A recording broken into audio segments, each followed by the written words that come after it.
Hello everyone. So today we are going to start the series of Constitution of India. This is part 1 and surely we will be having part 2 also. So our constitution is the backbone of Indian democracy. And today we are going to understand the constitution of India. So let's go to our first question. Who is known as the father of Indian constitution? Mahatma Gandhi, Jawaharlal Nehru, Dr. B.R. Ambedkar or Sardar Vallabhbhai Patel? So the answer is Dr. B.R. Ambedkar. Our next question is, the preamble of Indian Constitution begin with which words? We the people of India, India, the sovereign, socialist, secular, democratic republic, justice, liberty or equality in our constituent assembly. Yes तो हमारा constitution जो है वो शुरू होता है preamble से, और प्रियम्बल जो है वो शुरू होता है we the people of India words, right. And our next question is, which part of Indian constitution deals with fundamental right? Indian constitution जो है कौन से पार्ट में फंडामेंटल राइट्स इंट्रोड्यूस किए गए हैं? तो पार्ट 2, पार्ट 3, पार्ट 4 और part 5. And the answer is part 3, right? ये part 3 में इंट्रोड्यूस, बेसिकली आर्टिकल 11 जो है ना कॉन्स्टिट्यूशन ऑफ इंडिया का, that is the part 2 citizenship, but part 3 में हमारे राइट्स दिए गए हैं विच इज फंडामेंटल राइट. और आर्टिकल 12 to 35 जो है वो फंडामेंटल राइट्स को ही डेडिकेटेड है. बेसिकली ये गारंटी करता है सिविल लिबर्टीज को, और जिससे कि जो सिटीजन ऑफ इंडिया है अपनी लाइफ को पीसफुली जी सके, हार्मनी में रह सके, right. And our next question is, who has the power to make a law regarding the acquisition and termination of citizenship? The president, parliament, the prime minister or state legislature? And the answer is the parliament.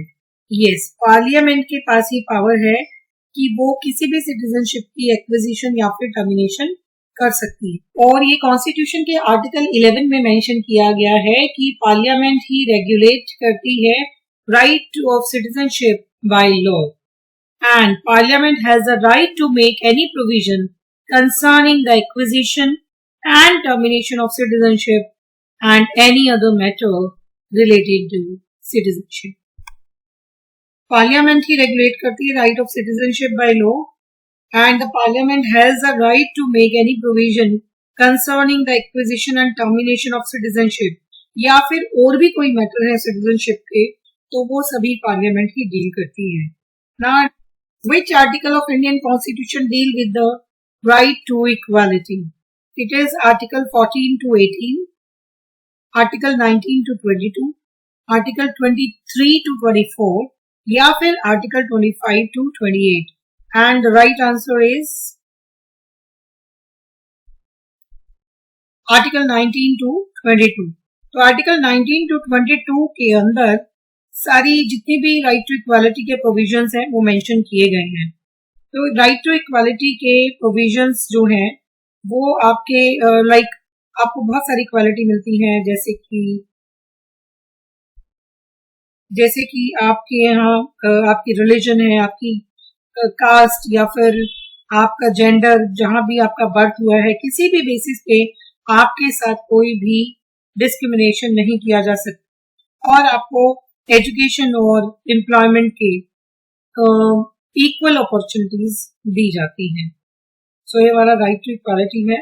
Our next question is, who among the following is not a part of parliament of India? President, Lok Sabha, Rajya Sabha या फिर prime minister? इनमें से कौन parliament के part नहीं है? And the answer is the president. तो president आपके पार्लियामेंट का एक पार्ट नहीं होते हैं, वो इंडिपेंडेंट होते हैं पार्लियामेंट के अंदर. एक्चुअली में ना जो प्रेसिडेंट है shall not be a member of either of the house of parliament or any house of the legislature of any state. And if any such member is elected president, he shall be claimed to have vacated his seat in the house on the date on which he enters upon office as president. कोई भी president ना तो parliament के किसी house का member हो सकता है, ना ही स्टेट लेजिस्लेचर का मेंबर हो सकता है।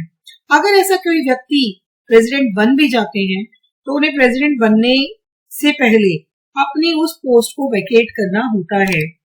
Which amendment to the Indian Constitution added to the fundamental duties? It is 42nd Amendment, 44th Amendment, 86th Amendment या फिर 94th Amendment. And the answer is 42nd Amendment.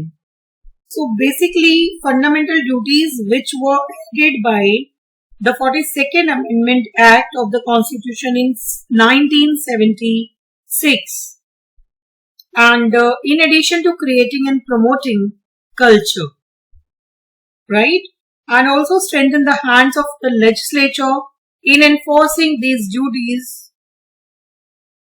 Okay, so our next question is, the concept of directive principle of state policy is borrowed from which country? हमारा जो directive principle है state policy का वो कौन सी country से लिया गया है? It is United State of America, United Kingdom, Ireland और France. So it is taken by Ireland. तो डायरेक्टिव प्रिंसिपल का कॉन्सेप्ट हमने आयरलैंड से डिराइव किया है, बोरो किया है। वैसे भी हमारा कॉन्स्टिट्यूशन जो है वो वर्ल्ड के सभी कॉन्स्टिट्यूशन के से बेस्ट माना जाता है। ऐसा इसलिए क्योंकि हमारे कॉन्स्टिट्यूशन मेकर्स ने लगभग वर्ल्ड के सभी कॉन्स्टिट्यूशंस की जितनी भी अच्छी चीजें थी, जितने भी गुड पॉइंट्स थे, वो इसमें समाहित किए हैं। उनसे मिला करके हमारे कॉन्स्टिट्यूशन को बनाया गया है। और next question is, which is the minimum age required to become a president of India? It is 30 years, 35 years, 40 years और 45 years. And the right answer is 35 years. Next question is, which schedule of Indian Constitution contain the list of official language? Indian Constitution के कौन से schedule में official languages की list को include किया गया है? It is 8th schedule, 9th schedule, 10th schedule और 11th शेड्यूल।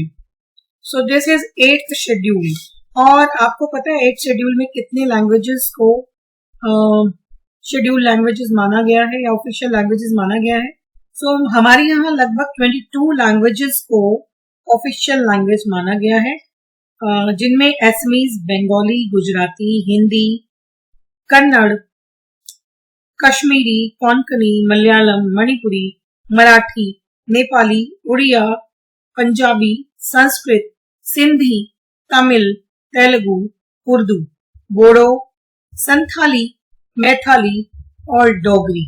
ये 22 लैंग्वेज हमारे यहाँ 8th शेड्यूल में कॉन्स्टिट्यूशन के इनको ऑफिशियल लैंग्वेजेस की मान्यता प्राप्त है। So our next question is, the concept of judicial review in India is based on which part of the constitution? It is part 3, part 4, part 5 or part 6, and the correct answer is part 3. तो judicial review basically होता क्या है?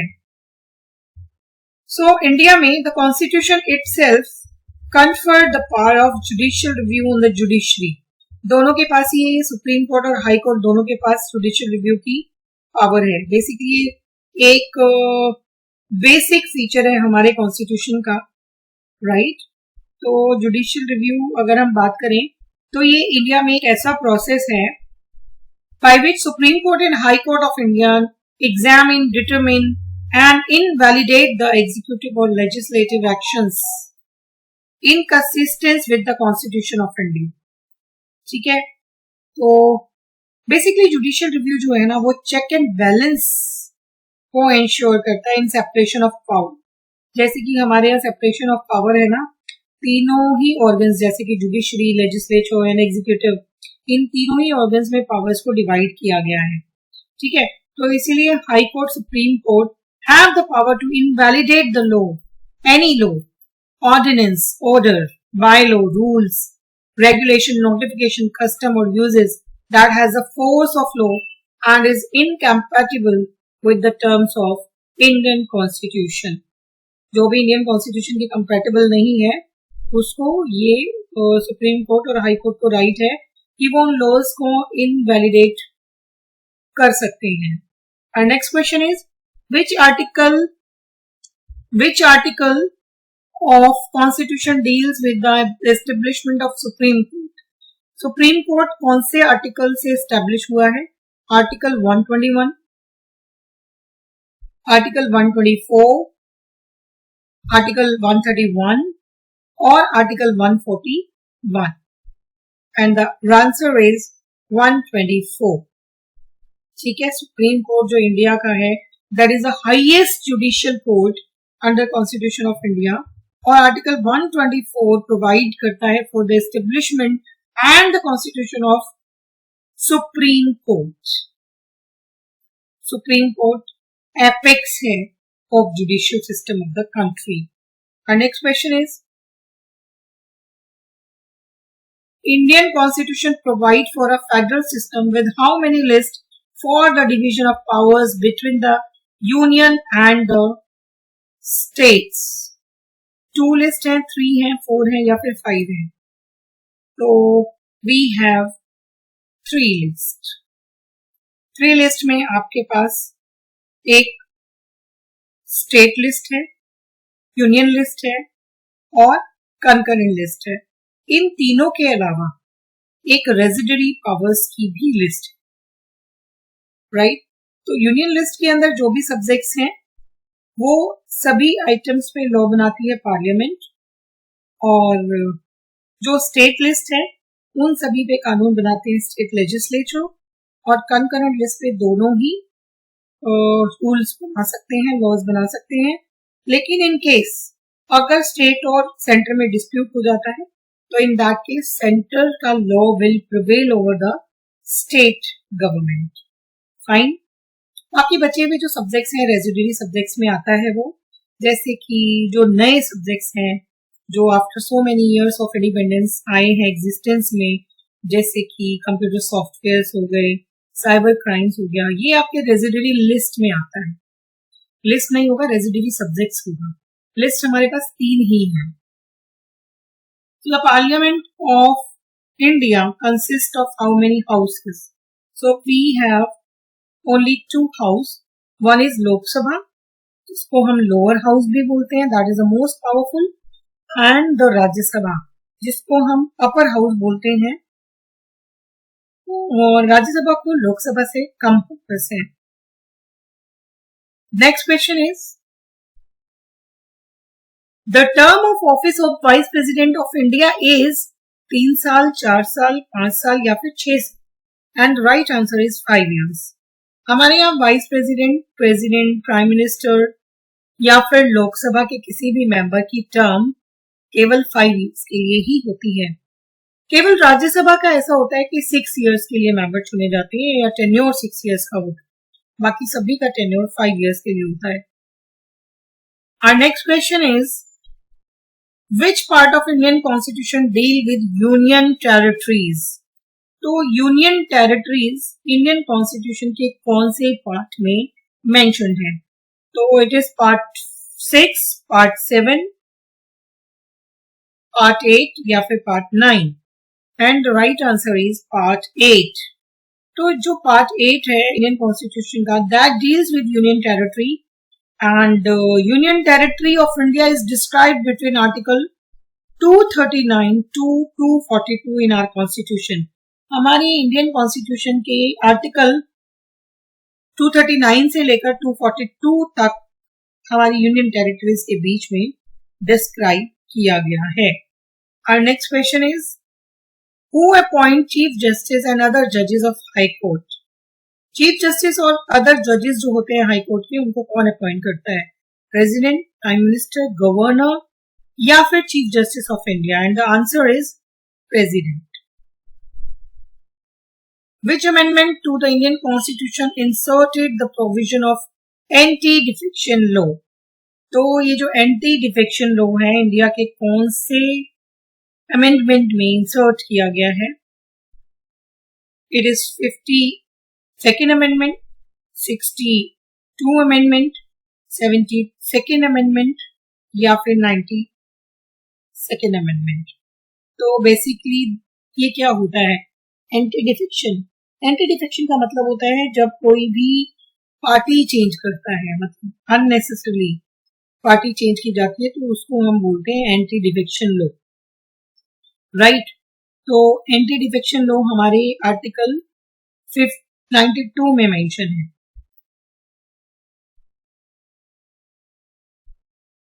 So sorry, it was not 92nd amendment, it was 52nd amendment. Basically 52nd amendment से act add किया गया था anti defection law, and it added the 10th schedule to the Indian Constitution which contained the provision related to anti-defection law. And बाद में इसमें 91st Amendment Act of 2003 made some changes to certain provision of anti-defection law. This entire development has been described in the following section of basically 52nd Amendment is answer होगा, right? And our next question is, the concept of writs in Indian Constitution is borrowed from which legal system? जो writs का concept लिया गया है वो कौन से constitution से borrow किया गया है? Roman law से, British law से, French law से या फिर Islamic law से? And the right answer is British law. So basically the Supreme Court and High Court have power to issue writs in the nature of habeas corpus, quo warranto, mandamus, certiorari and prohibition. So we have 5 writs जिसमें habeas corpus and quo warranto, mandamus and certiorari and prohibition, and साथ में आपका एक और आता है that is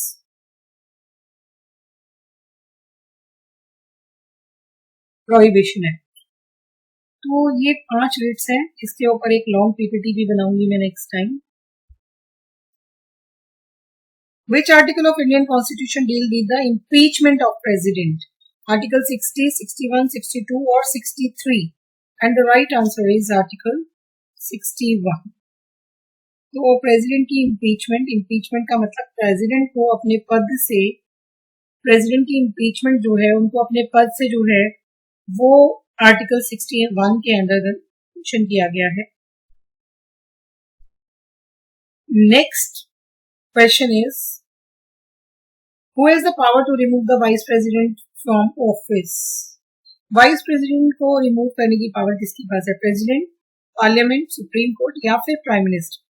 and the answer is president. Next question is, which schedule of the Indian constitution contain provisions regarding the administration and control of scheduled areas and scheduled tribes?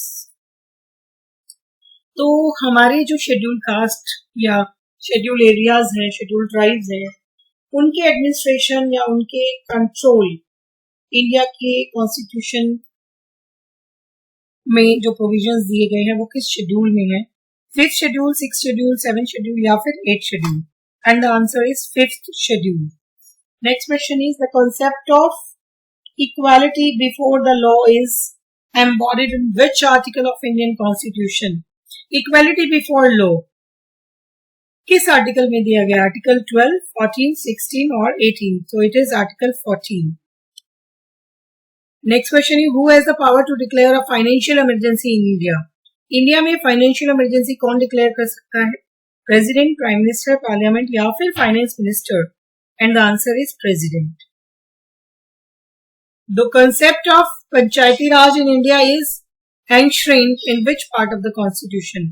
It is part 9, part 9A, 9B या फिर 9C. And the answer is part 9. तो part 9 में constitution of India में पंचायती राज introduce किया गया है. So basically हमारे constitution के part 9 में पंचायती राज को मेंशन किया गया है. और पंचायती राज इंस्टीट्यूशन एक ऐसा सिस्टम है, it is a system of rural local self government, and local self government is the management of local affairs bye such local bodies who have been elected by the local people. सो हमारा पंचायती राज institution जो system है वो part 9 में mention किया गया है, and it is a system of rural local self government of India, right.